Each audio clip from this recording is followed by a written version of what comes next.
Seth fut l'un des dieux les plus célèbres de la mythologie égyptienne.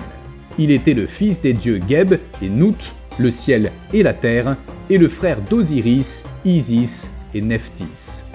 Comme la plupart des dieux égyptiens, Seth fut représenté comme un homme à tête d'animal. Mais jusqu'à aujourd'hui, on se demande de quel animal il s'agissait.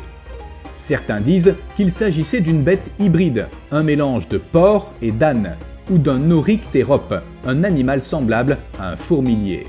Mais il n'y a pas de consensus. Le dieu personnifiait la violence et la destruction, et était également considéré comme un filou. Seth était le seigneur des déserts et des terres infertiles, tandis que son frère Osiris était adoré comme le dieu de la fertilité.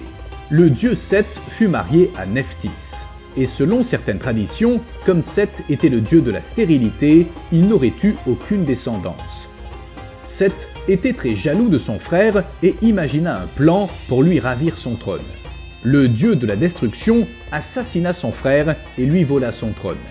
Mais Osiris avait eu un descendant nommé Horus, le dieu faucon. Ce dernier chercha à venger la mort de son père et à prendre le trône à l'usurpateur.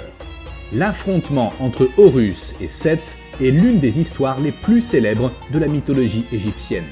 Pendant longtemps, les dieux luttèrent entre eux, mais Horus en sortit victorieux. Les dieux reconnurent l'immense pouvoir de Seth qui ne pouvait pas être gaspillé.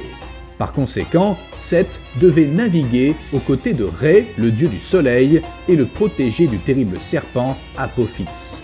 Lorsqu'Apophis apparut pour attaquer le bateau de Rê, Seth était prêt à défendre le monde contre la nuit éternelle.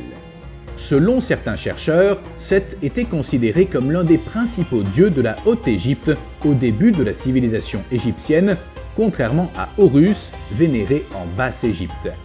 Mais après l'unification de l'Égypte, Seth, associé aux envahisseurs sémites du nord, perdit beaucoup de son prestige.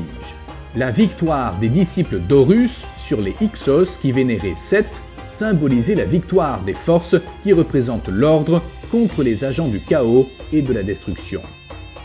Seth était considéré comme responsable de la destruction des récoltes, de la faim et de la soif, de la chaleur torride et des grandes sécheresses.